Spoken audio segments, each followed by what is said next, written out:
The deafening chatter of Browning automatic rifles cut through the humid Pacific air as waves of United States Marines pressed forward against seemingly impenetrable Japanese defenses.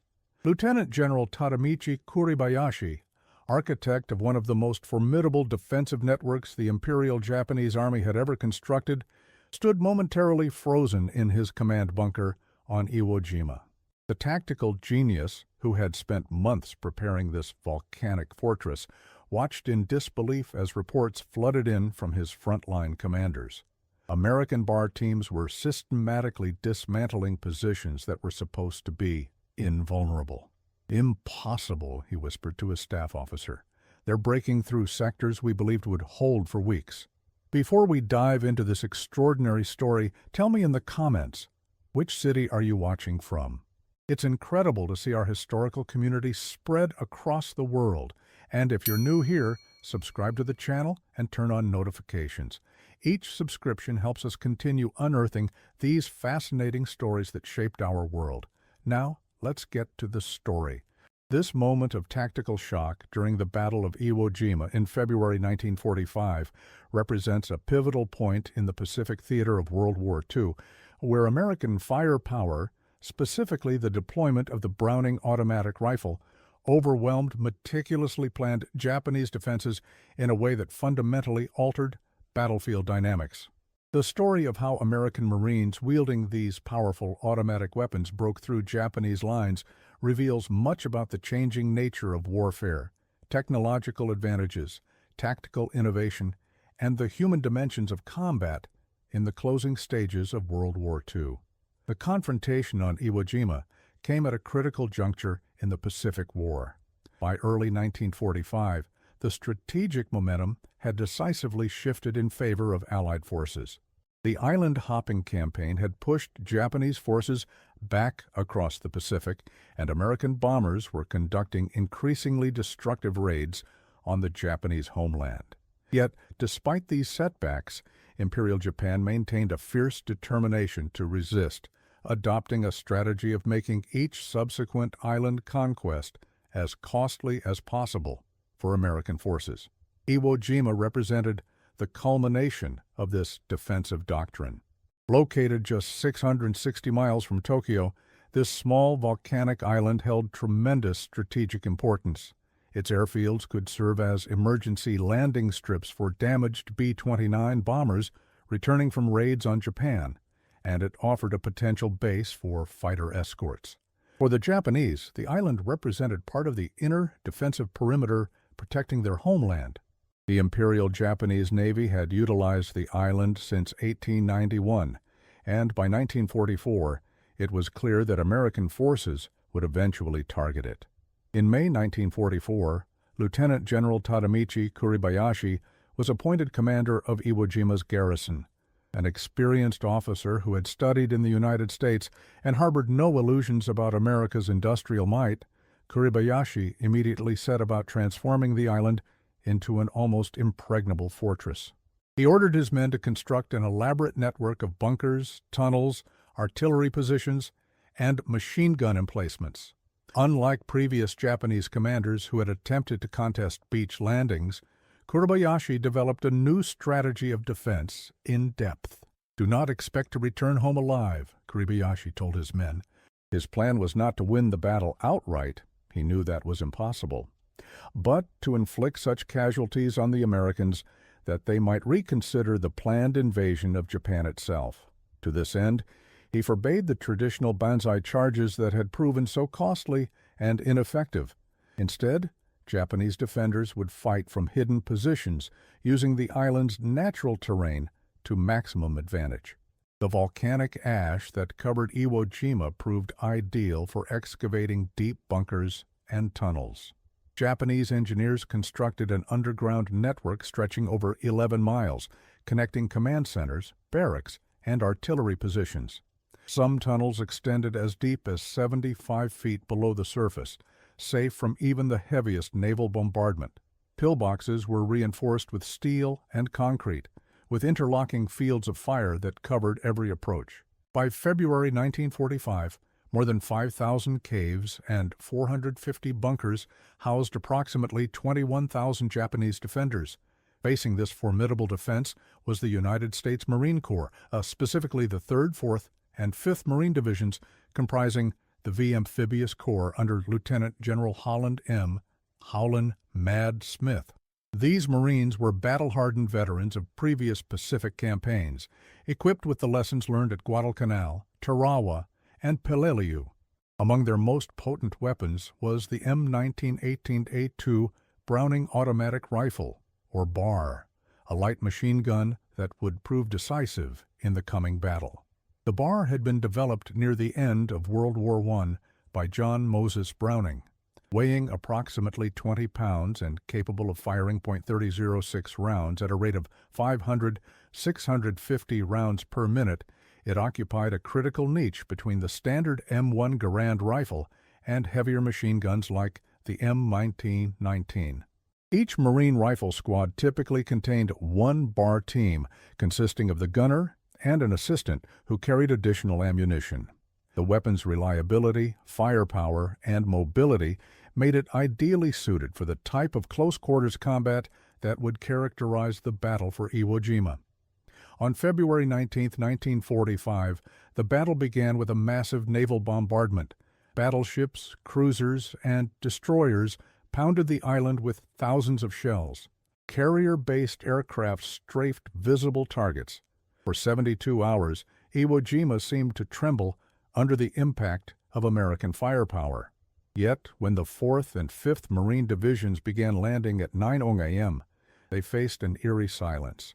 Following Kuribayashi's orders, Japanese defenders held their fire until the beaches were crowded with Marines and equipment. Then, at a predetermined moment, hundreds of artillery pieces, mortars, and machine guns opened fire simultaneously. The black volcanic sand of the landing beaches became a killing zone. Marines scrambled for any available cover, but many fell in those first devastating minutes. The initial landings threatened to stall completely as casualties mounted and vehicles became mired in the soft volcanic ash. It was here that the true value of the BAR first became apparent. As Marines struggled to move inland, BAR teams provided crucial covering fire, suppressing Japanese positions long enough for small groups to advance. The weapon's combination of firepower and mobility, lighter than fixed machine guns but with greater range and rate of fire than rifles, allowed Marines to maintain momentum even under intense fire. Sergeant Michael Strank, who would later help raise the famous flag on Mount Suribachi, led a rifle squad equipped with a BAR. "Without that BAR, we'd have been pinned down forever," a member of his squad later recalled. The Japanese had fixed machine gun positions that could tear apart a group of men in seconds, but our BAR gunner could lay down enough fire to keep their heads down while we moved forward. This pattern would repeat countless times across the battlefield in the coming days. By nightfall on February 19th, approximately 30,000 Marines had landed, but the advance had covered only a fraction of the planned distance. Casualties were severe, with over 2,400 Marines killed or wounded on the first day alone. The nature of Kuribayashi's defensive strategy became clear. Rather than contesting the landing itself, he had chosen to draw the Marines into a war of attrition among his inland fortifications. Major General Graves B. Erskine, commanding the 3rd Marine Division, received reports from his forward units about the effectiveness of the BAR teams. In response, he ordered a tactical adjustment. Additional BAR teams would be formed, drawing weapons from reserve units and casualties, effectively doubling the number of automatic rifles in frontline companies. This decision, made on the battlefield rather than through formal channels, would prove pivotal in the coming days. The most immediate objective for the Marines was Mount Suribachi, a 554-foot extinct volcano that dominated the southern end of the island. From this vantage point, Japanese observers could direct artillery fire across the entire landing area.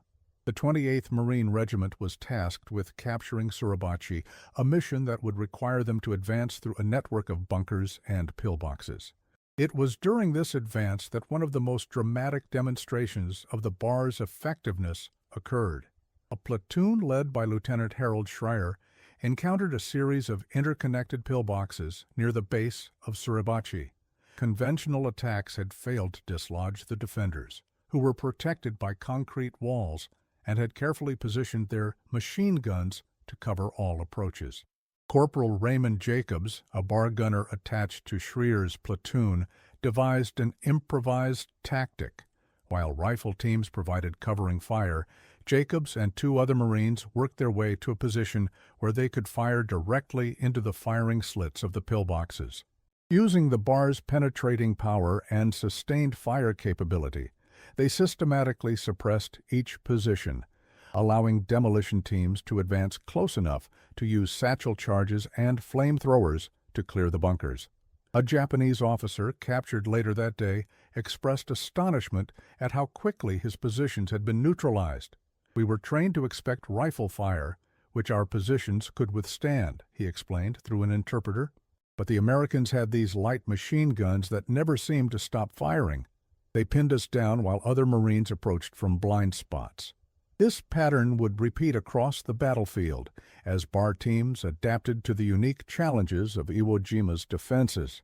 By February 23rd, the 28th Marines had fought their way to the summit of Mount Suribachi, where they raised the American flag in what would become one of the most iconic moments of the war. The famous photograph taken by Joe Rosenthal actually captured the second flag raising of the day, after the first flag was deemed too small to be seen from the beaches. But the symbolic victory did not translate to a quick end to the battle. The northern two-thirds of the island remained firmly in Japanese hands, with the most difficult fighting still to come. As the Marine divisions pushed northward, they encountered the heart of Kuribayashi's defensive network. The terrain here featured a series of ridges and draws that Japanese engineers had transformed into death traps. Each ridge contained dozens of bunkers and caves, with artillery pre-registered on likely avenues of approach. Conventional tactics proved costly and often ineffective. Frontal assaults, even with tank support, resulted in heavy casualties without significant gains. It was during this phase of the battle that Marine squad leaders began to refine their tactics around the capabilities of the bar. Rather than using them simply as supporting weapons, they incorporated bar teams directly into assault groups. A typical approach involved 2 or 3 bar teams providing sustained suppressive fire, while rifle teams maneuvered to the flanks of Japanese positions. This combination of firepower and movement allowed Marines to clear fortifications that might otherwise have held out indefinitely. Captain Richard Ryan, commanding a company in the 5th Marine Division, described the evolving tactics in a report to his battalion commander. "The bar has proven to be our most valuable weapon against these bunker complexes. We've found that if we can get 2 or 3 bars firing from different angles, we can keep the Japanese from effectively using their firing ports. Then our demolition teams can get close enough to place charges or use flamethrowers." This tactical evolution did not go unnoticed by the Japanese defenders. Lieutenant Hisashi Tsuburaya, one of Kuribayashi's staff officers, noted in his diary on February 27th, "The Americans have changed their approach. Instead of tanks leading the way, they now use small teams with automatic weapons to suppress our positions from multiple directions simultaneously. Our machine gunners cannot engage all targets at once, and before we can adjust, their demolition teams are upon us." General Kuribayashi has ordered us to construct additional internal barriers within our tunnel systems. These internal barriers were an attempt to counter the Marines' infiltration tactics. If a bunker complex was breached at one point, defenders could retreat to secondary positions and continue fighting. This led to grueling combat, where each position had to be cleared multiple times, as Japanese soldiers would reoccupy bunkers after the Marines had moved on. The network of tunnels allowed Japanese forces to appear seemingly out of nowhere, attacking Marine units from behind after they had passed. Private Eugene Sledge, a Marine with the 5th Division, later wrote, "It was like fighting ghosts. You'd clear an area, move forward, and suddenly take fire from a position you thought was secure. The only way to truly capture ground was to physically occupy it, and even then you weren't safe unless every cave and bunker in the vicinity had been sealed. The role of the BAR in countering these tactics became increasingly important.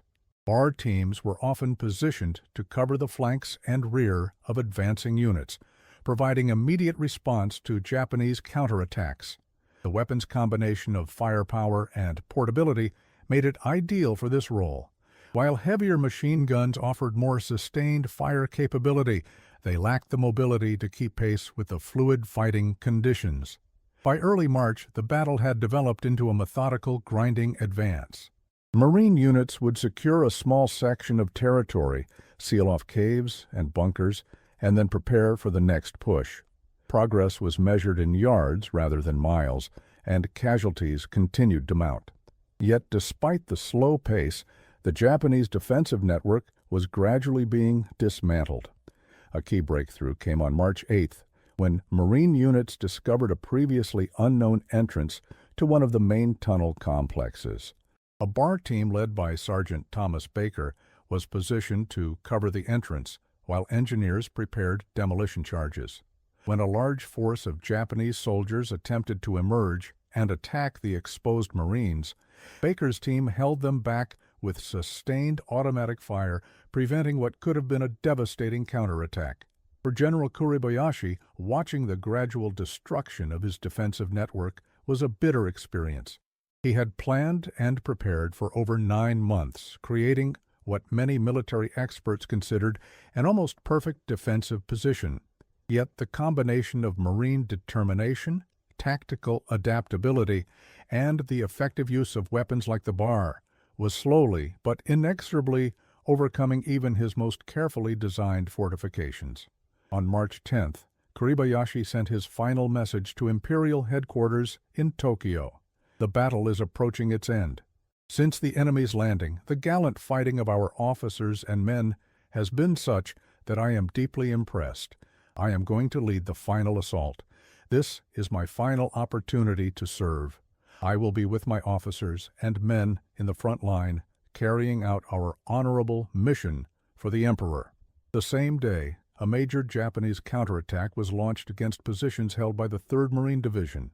Emerging from concealed tunnels, hundreds of Japanese soldiers struck at Marine lines, hoping to disrupt the American advance and inflict maximum casualties. The attack achieved initial surprise, with Japanese forces breaking through in several sectors. The response from the Marines demonstrated how far their tactics had evolved since the beginning of the battle. Rather than falling back to regroup, BAR teams established hasty defensive positions, laying down interlocking fields of fire that channeled the Japanese attackers into kill zones. Meanwhile, rifle teams maneuvered to the flanks, cutting off routes of retreat, back to the tunnel entrances. Lieutenant Colonel Robert Cushman, whose battalion bore the brunt of the attack, later credited the BAR teams with preventing a more serious breakthrough. "They were the backbone of our defense," he reported. "When the Japanese hit us, it was the BAR men who held their ground, giving the rest of our units time to organize a response. Without their firepower, we might have been overrun in those first crucial minutes." The failed counterattack marked the beginning of the end for the Japanese defense of Iwo Jima.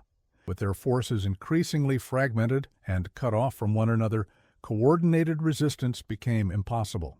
Small pockets continued to fight with remarkable tenacity, but the outcome was no longer in doubt. By March 16th, Marine units had reached the northern coast of the island, effectively splitting the remaining Japanese forces.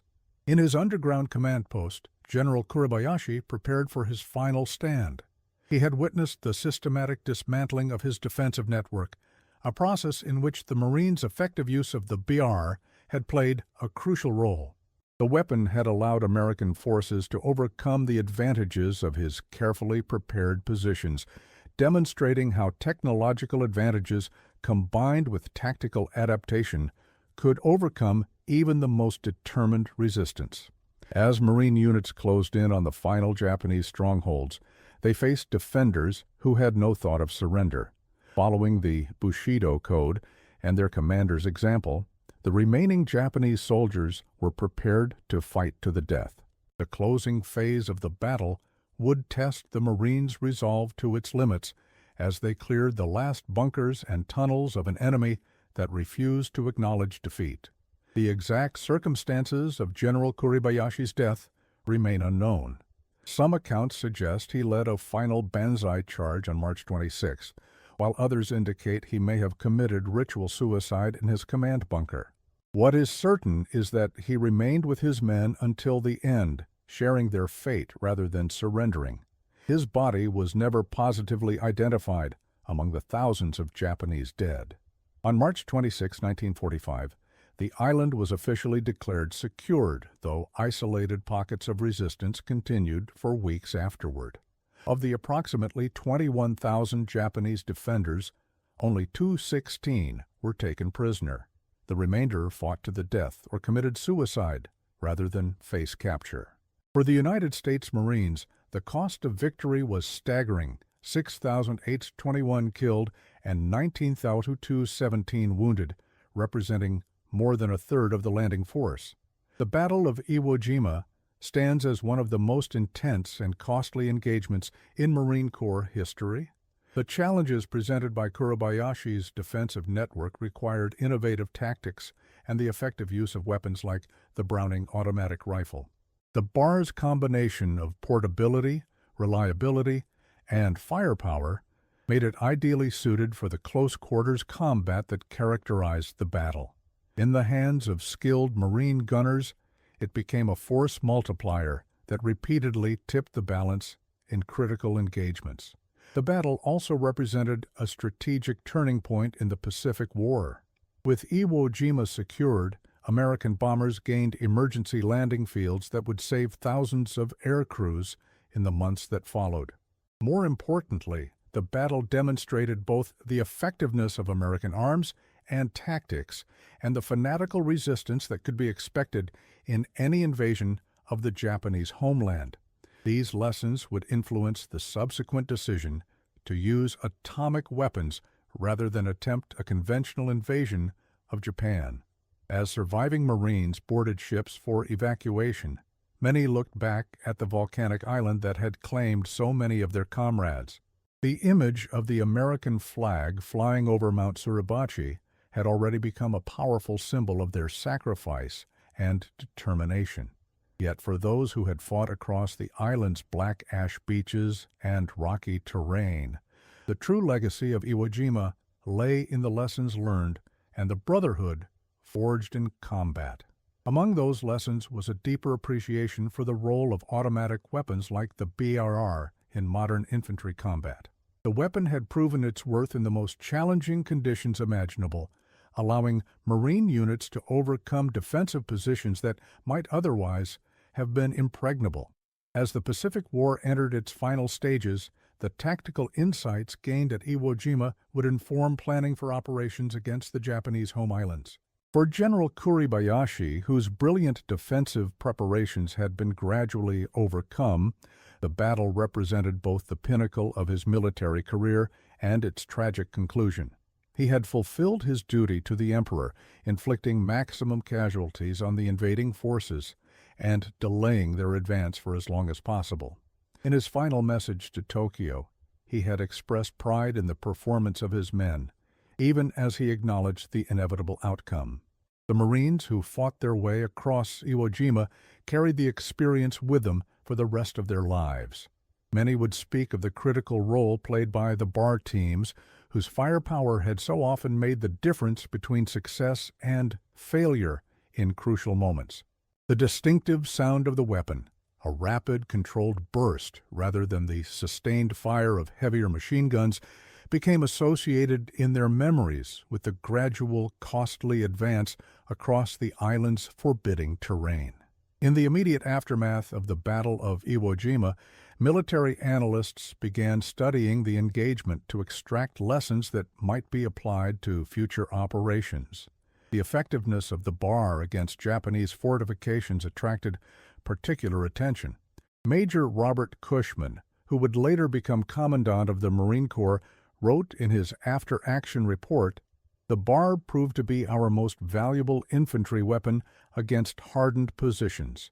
Its combination of mobility and firepower allowed our men to maintain pressure on enemy defenses while maneuvering to exploit weaknesses.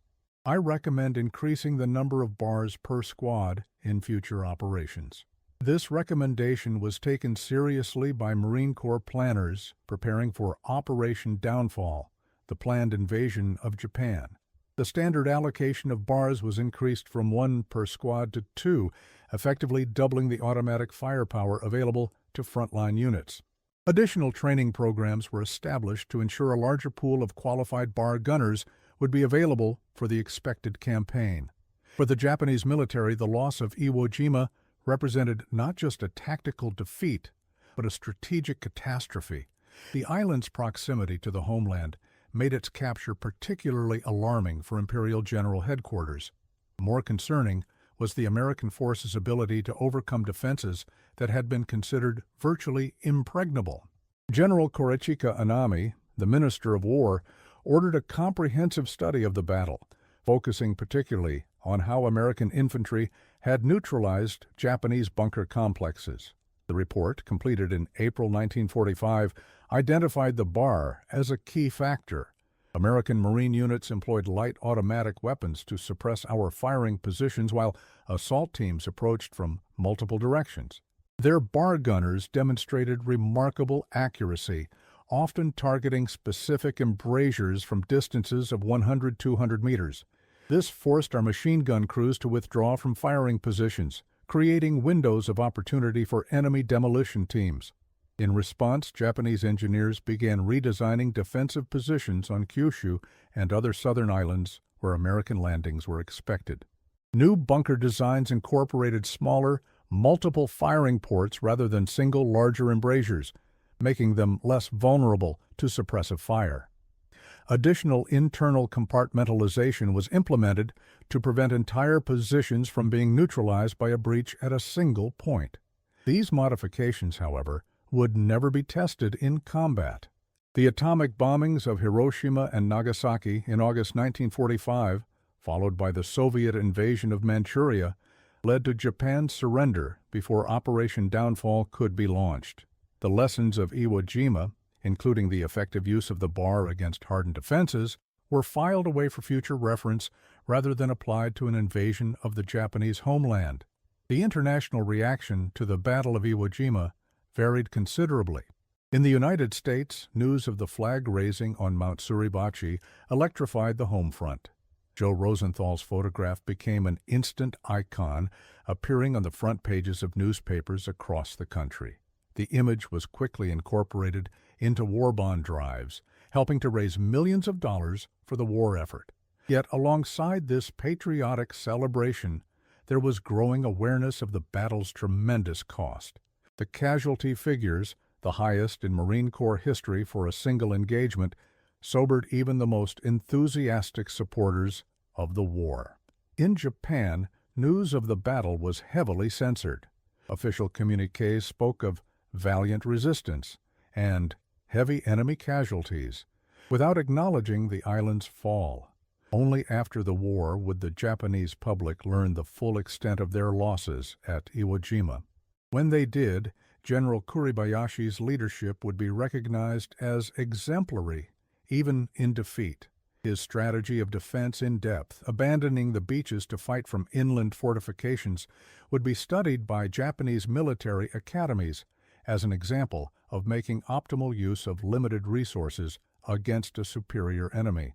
For the men who fought on both sides, the personal impact of the battle would endure long after the guns fell silent. Marine survivors often spoke of the unique horror of fighting an enemy who was largely invisible, concealed in underground fortifications until the moment of attack. The constant vigilance required, even in areas nominally secured, created a level of psychological strain beyond that of conventional combat. Corporal Charles Lindbergh, a flamethrower operator with the 28th Marines who participated in the first flag raising on Mount Suribachi, later recalled, "You never knew where the enemy was. They were all around us, in caves and tunnels. Our barmen never rested. They had to be ready to respond instantly if the Japanese popped up behind us or on our flanks." The sound of those bars firing was the most reassuring thing you could hear in that hellhole. For Japanese survivors, the few who were captured rather than fighting to the death, the experience was equally traumatic. Private Kiyoshi Endo, one of only 216 Japanese soldiers taken alive, described the psychological impact of American firepower. We were told the Americans would waste ammunition, firing wildly without aiming, but their automatic riflemen were terrifyingly precise. They would systematically suppress our positions, firing short bursts directly at our embrasures until we could no longer return fire. Then their demolition teams would approach. Many of our bunkers were lost this way. The technical superiority of American weapons, particularly the bar, represented just one aspect of the asymmetrical nature of the Pacific War. The United States' industrial capacity allowed it to equip its forces with an abundance of automatic weapons, ammunition, and support equipment. Japanese forces, increasingly cut off from supply lines by American submarine warfare, were forced to make do with limited resources. By 1945, many Japanese units were experiencing critical shortages of ammunition, making it difficult to counter American tactics that relied on superior firepower. This disparity was particularly evident at Iwo Jima, where Japanese defenders had been isolated for months before the battle. General Kuribayashi had stockpiled as much ammunition and supplies as possible, but there was no possibility of resupply once the battle began. As the fighting progressed, Japanese units were forced to carefully husband their resources, limiting their ability to counter the Marines' increasingly aggressive use of automatic weapons. Lieutenant Taro Hirayama, who commanded a company in the northern sector of the island, noted in his diary, "The Americans fire their weapons constantly, seemingly without concern for ammunition conservation. When their BR teams engage our positions, they maintain continuous fire that pins us down completely. We cannot respond in kind without quickly exhausting our limited ammunition reserves." This technical and logistical advantage was complemented by the Marines' tactical adaptability. As the battle progressed, units developed increasingly sophisticated methods for employing their BRs. Initially used primarily in a supporting role, the weapon gradually became the centerpiece of assault tactics against bunker complexes. BAR teams would be positioned to provide interlocking fields of fire, suppressing Japanese positions from multiple angles simultaneously. Staff Sergeant John Basilone, who had received the Medal of Honor for his actions on Guadalcanal, trained BAR teams in the 5th Marine Division prior to the landing on Iwo Jima.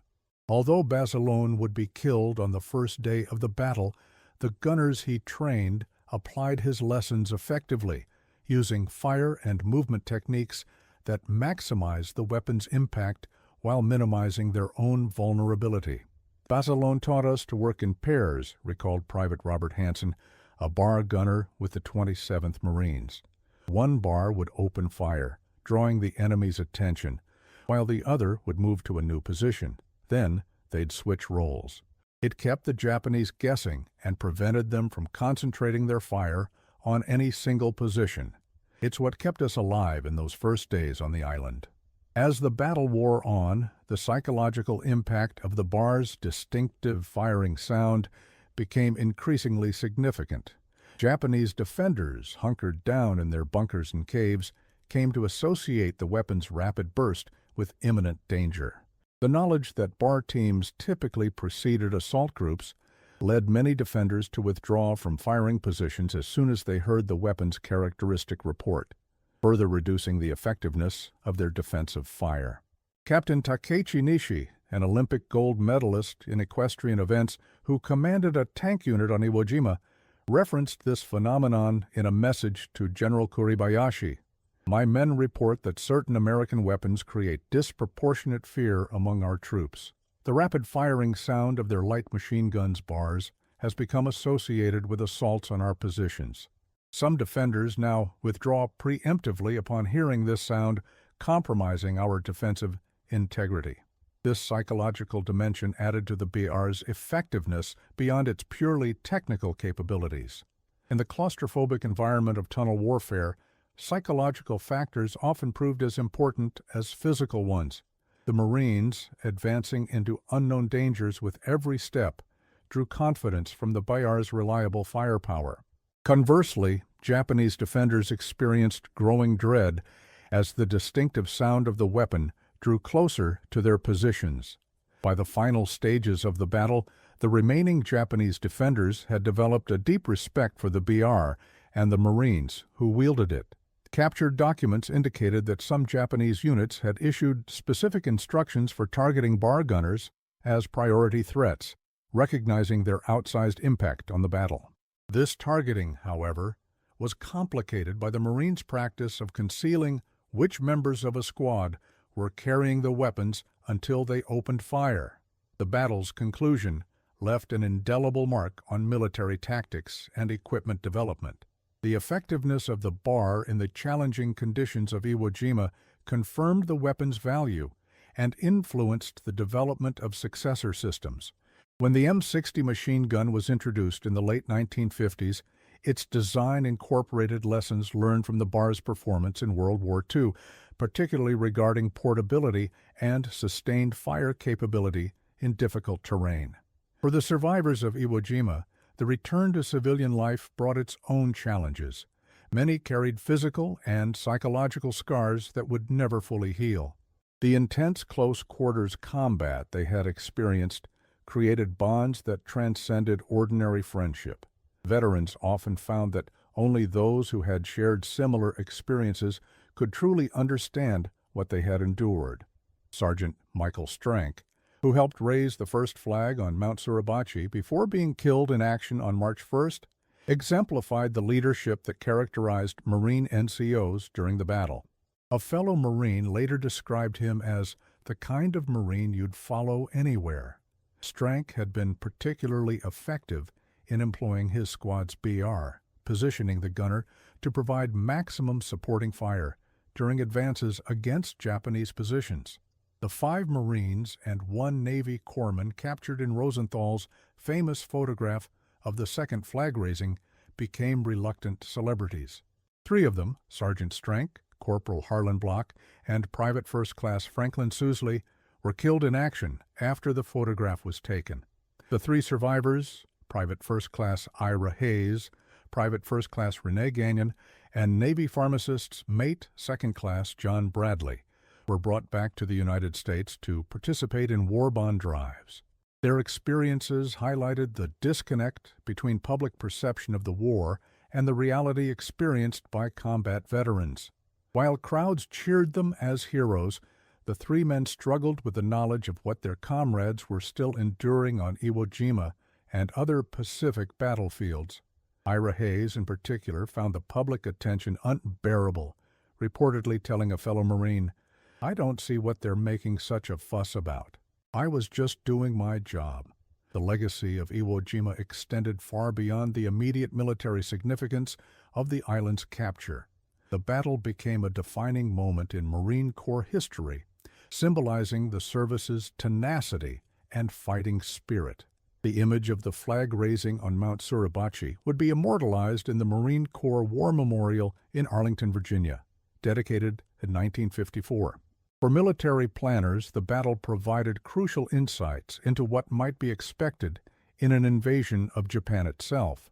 The fanatical resistance encountered on Iwo Jima, where Japanese defenders fought almost to the last man despite hopeless odds, suggested that an invasion of the home islands would result in casualties far exceeding anything previously experienced. These projections influenced the decision to use atomic weapons, which ultimately rendered such an invasion unnecessary. The bar itself would remain in service long after World War II, seeing extensive use in the Korean War and the early stages of the Vietnam War before finally being replaced by more modern systems. Its legacy lives on in the design of contemporary squad automatic weapons, which continue to fill the same tactical niche, providing mobile, sustained firepower at the squad level. The technical and tactical lessons of Iwo Jima were documented in numerous after-action reports and analyses. Marine Corps schools incorporated these lessons into their training programs, ensuring that the hard-won knowledge would not be lost. Particular emphasis was placed on the effective integration of automatic weapons into small unit tactics, a direct result of the BAR's success against Japanese fortifications. Lieutenant General Holland M. Smith, who commanded the V Amphibious Corps during the battle, later wrote, "The BAR proved to be one of our most valuable weapons on Iwo Jima. Its combination of portability and firepower made it ideally suited for the type of fighting we encountered. The Marines who carried these weapons, often burdened with additional ammunition beyond their regular load, deserve special recognition for their contribution to our ultimate victory." In the decades following World War II, the significance of Iwo Jima has been repeatedly re-examined by historians and military analysts. While the strategic value of the island has been questioned by some, the airfields were used less extensively than anticipated. The battle's importance as a testing ground for tactics and equipment remains undisputed. The effectiveness of weapons like the BAR against prepared defenses demonstrated principles that would influence military doctrine for generations. For Japan, the battle represented both the culmination of a defensive strategy and its ultimate failure. Despite General Kuribayashi's brilliant preparations and the exceptional bravery of his men, the outcome was never truly in doubt. The overwhelming material superiority of American forces, combined with the tactical flexibility exemplified by the Marines' use of the BAR, ensured that even the most determined resistance would eventually be overcome. In 1985, veterans from both sides gathered on Iwo Jima for a reunion of honor to commemorate the 40th anniversary of the battle. American and Japanese veterans, once bitter enemies, met in a spirit of reconciliation. Many Japanese participants expressed amazement at the Americans' tactical adaptability during the battle, particularly their effective use of automatic weapons to neutralize positions that had been considered impregnable. Yoshitaka Shindo, grandson of General Kuribayashi and later a member of the Japanese Diet, attended the reunion. In his remarks, he noted, "My grandfather understood the quality of American equipment and the skill of American soldiers. He knew the outcome was inevitable, but sought to make the cost so high that it might influence the larger conduct of the war." What he perhaps underestimated was the tactical ingenuity of the American Marines, especially their ability to adapt their weapons and tactics to overcome our defenses. This assessment rings true in examining the evolution of BAR tactics during the battle. What began as standard doctrinal employment of the weapon gradually transformed into innovative applications, specifically tailored to the unique challenges of Iwo Jima's defenses. The Marines' ability to adapt their use of the BAR, transforming it from a supporting weapon into the centerpiece of assault tactics, exemplified the tactical flexibility that was a hallmark of the Corps. Master Sergeant David Bloom, a BAR gunner with the 4th Marine Division, described this evolution. "In the beginning, we used the BAR pretty much by the book, but after a few days, we started to see patterns in how the Japanese had set up their defenses. They had these interlocking fields of fire that were deadly if you approached conventionally, so we started experimenting with different ways to use our BARs. We'd have 2 or 3 gunners concentrate fire on a single bunker opening, taking turns, so there was always lead going in. It forced the Japanese to keep their heads down long enough for our demolition guys to get close. Nothing in training had prepared us for this. We figured it out on the spot." This tactical improvisation extended to the physical modification of the weapons themselves. Marine armorers made unofficial adjustments to many BARs, lightening them where possible and modifying the bipod for greater stability in the loose volcanic ash. Some units developed carrying techniques that distributed the weapon's considerable weight more evenly, allowing gunners to maintain effectiveness during extended operations. Sergeant John Worden, who served as a company armorer with the 5th Marine Division, recalled, "The guys were bringing their BARs in at night asking for all kinds of modifications. We'd cut down the bipod legs to make them more stable in the soft ground, or adjust the gas system to make the cyclic rate more manageable in sustained fire." None of this was authorized, but the officers looked the other way because they saw how effective these modified weapons were becoming. The island's unique terrain played a significant role in shaping these adaptations. The black volcanic ash that covered much of Iwo Jima created challenges unlike anything the Marines had previously encountered. The loose surface made it difficult to establish stable firing positions for heavier weapons, while the lack of natural cover meant that advancing forces were often exposed to fire from multiple directions simultaneously. In this environment, the bar's combination of portability and firepower became especially valuable. Colonel Thomas Fields, who commanded a battalion in the 4th Marine Division, noted in his after-action report, "The volcanic ash that initially seemed such an impediment actually enhanced the effectiveness of our bar teams." The weapons bipod could be quickly planted in the soft surface, providing a stable firing platform that could be rapidly relocated as the tactical situation evolved. Heavier machine guns required more substantial emplacements that took time to establish and were difficult to move under fire. The Japanese defenders, confronted with these evolving tactics, attempted to adapt their own countermeasures. Having identified the bar as a particular threat, they began to concentrate fire on any Marine seen carrying the distinctive weapon or its ammunition. This led to further adaptations by the Marine units, who developed methods to conceal which members of a squad were carrying bars until the moment they opened fire. Lieutenant Paul Elmore, a platoon leader in the 3rd Marine Division, described this countermeasure. "We started having our barmen carry their weapons in pieces, distributed among several Marines. They'd only assemble them when needed for a specific assault. It kept the Japanese from identifying and targeting our automatic riflemen during movement. Once we were in position, the bars would come out and provide the suppressing fire we needed to advance." By the final stages of the battle, the remaining Japanese defenders had been forced deep into the northern portion of the island. General Kuribayashi, maintaining command from his underground headquarters, continued to coordinate resistance despite dwindling ammunition and supplies. His final communications to Tokyo reflected both pride in his men's performance and a clear-eyed assessment of the inevitable outcome. On March 17th, as Marine units closed in on his command post, Kuribayashi sent what would be his last official communication. "The brave warriors of Iwo have fought to the last, fulfilling their duty to the Emperor and the homeland. The enemy's superior numbers and equipment have worn us down, but our spirit remains unbroken. I will soon join my men in a final action. May our sacrifice inspire those who defend the sacred soil of Japan." The exact circumstances of Kuribayashi's death remain unknown. Some accounts suggest he led a final group of several hundred defenders in a night attack against Marine positions near Kitano Point on the northern tip of the island. Other reports indicate he may have committed ritual suicide in his command bunker. What is certain is that he chose to share the fate of his men rather than surrender, maintaining until the end the principle he had established at the beginning of the battle.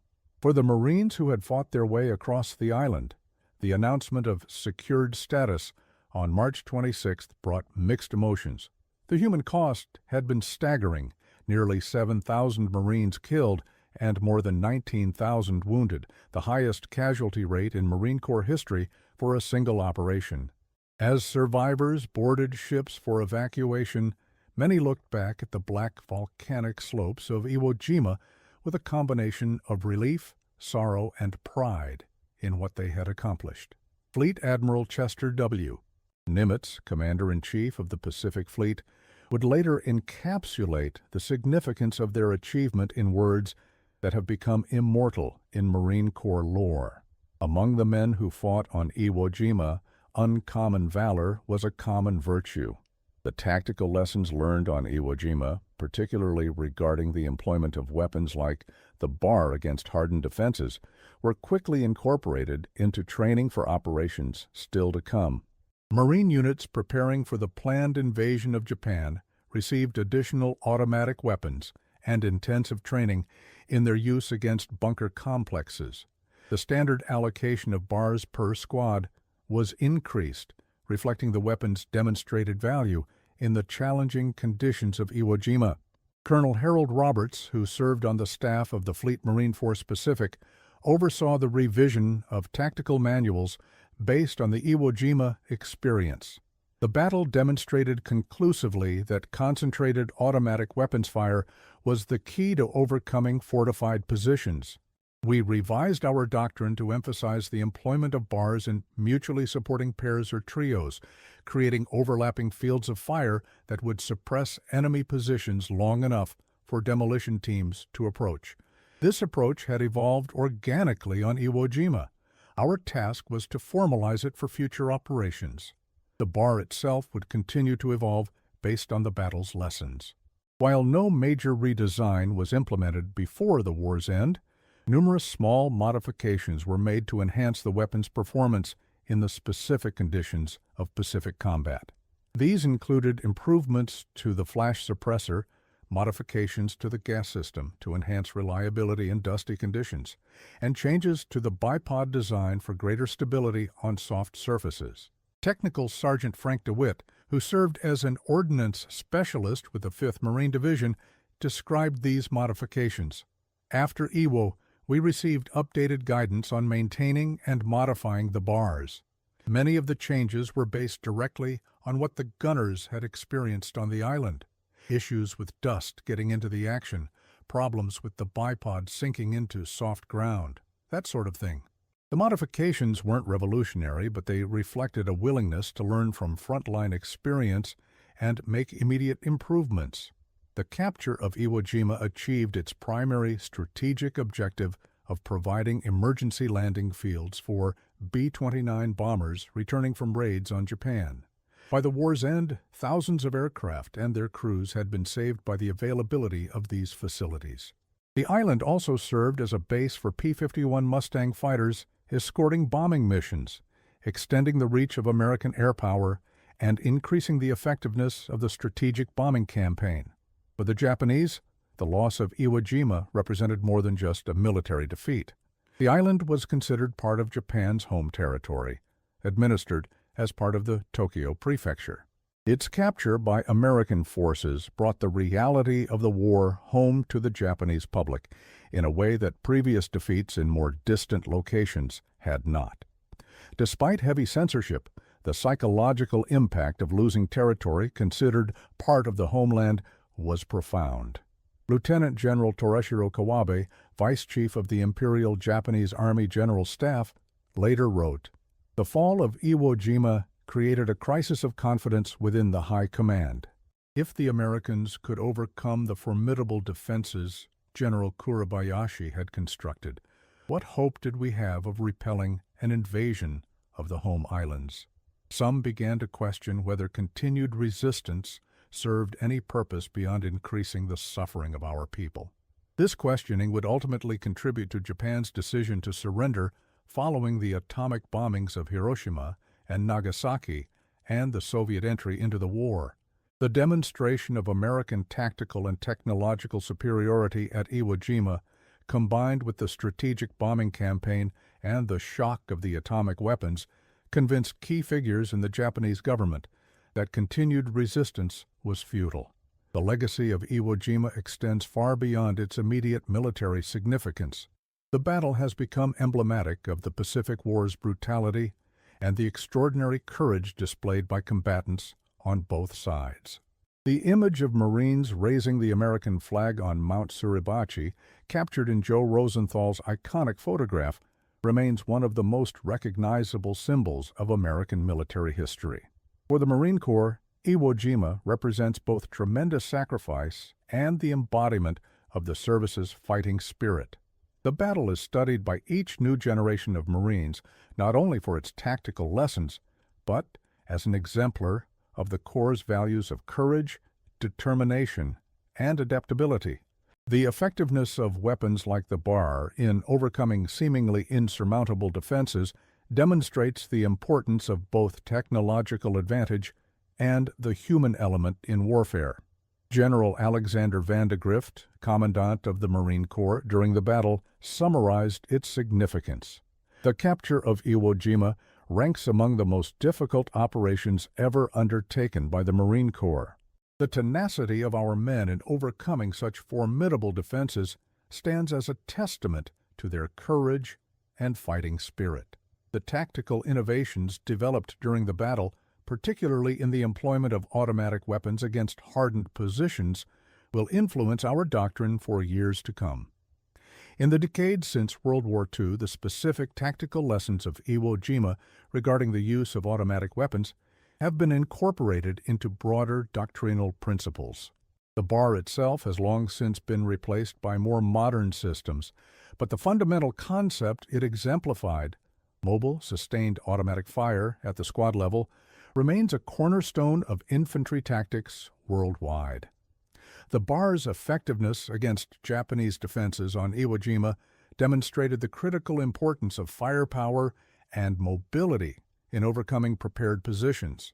This lesson has been repeatedly reaffirmed in subsequent conflicts, from Korea to Vietnam, to more recent operations in Iraq and Afghanistan. While weapons technology has evolved dramatically, the basic principle remains constant. The ability to deliver accurate, sustained fire while maintaining tactical mobility is essential for successful infantry operations. As we reflect on the Battle of Iwo Jima from the perspective of history, we can appreciate the significance of what was accomplished there by both the weapons employed and the men who wielded them. The bar in the hands of skilled and determined Marine gunners helped overcome one of the most formidable defensive networks ever constructed. Its effectiveness in that crucible of combat stands as a testament to both American industrial capability and the tactical ingenuity of the United States Marine Corps. The human cost of the battle, measured in lives lost, bodies broken, and minds forever marked by the experience, reminds us that technological superiority alone is never sufficient. It is the courage, determination, and sacrifice of individual combatants that ultimately determine the outcome of any conflict. On the black volcanic slopes of Iwo Jima, uncommon valor truly was a common virtue displayed by Marines wielding bars against a determined and well-entrenched enemy. The lessons of Iwo Jima continue to resonate in military thought and planning. The effective integration of firepower and maneuver, the importance of tactical adaptability, and the value of weapons that combine mobility with sustained fire capability, all these principles, demonstrated so clearly during those brutal weeks of combat, remain relevant to modern warfare. As long as armed conflict exists, the fundamental insights gained on Iwo Jima will retain their value. For those who fought there, however, Iwo Jima was not about abstract principles or tactical innovations. It was about survival, about doing whatever was necessary to accomplish the mission and protect their fellow Marines. The bar gunners who adapted their weapons and tactics to overcome Japanese defenses were not thinking about military doctrine. They were focused on the immediate challenges before them, drawing on training, experience, and the uniquely American capacity for practical innovation. In that sense, the story of the bar on Iwo Jima is more than just a chapter in military history. It is a testament to the human spirit's resilience and adaptability in the face of extreme adversity. The weapon itself was merely a tool. It was the men who carried it, who learned to maximize its effectiveness in the most challenging conditions imaginable, who truly made the difference. As the last veterans of Iwo Jima pass from the scene, their experiences live on in the historical record and in the continuing evolution of military doctrine. The battle they fought with weapons like the bar that seem primitive by modern standards still offers valuable insights into the eternal constants of warfare, the importance of firepower, mobility, and, above all, the human element that ultimately determines victory or defeat. The black sands of Iwo Jima, once soaked with the blood of Americans and Japanese alike, are now peaceful. The underground fortifications that once housed determined defenders have largely crumbled or been sealed, yet the memory of what happened there, of Marine bar gunners, methodically reducing seemingly impregnable defenses of Japanese soldiers fighting with fanatical determination despite hopeless odds, remains vivid in our collective consciousness, a testament to both the horror of war and the courage of those who wage it.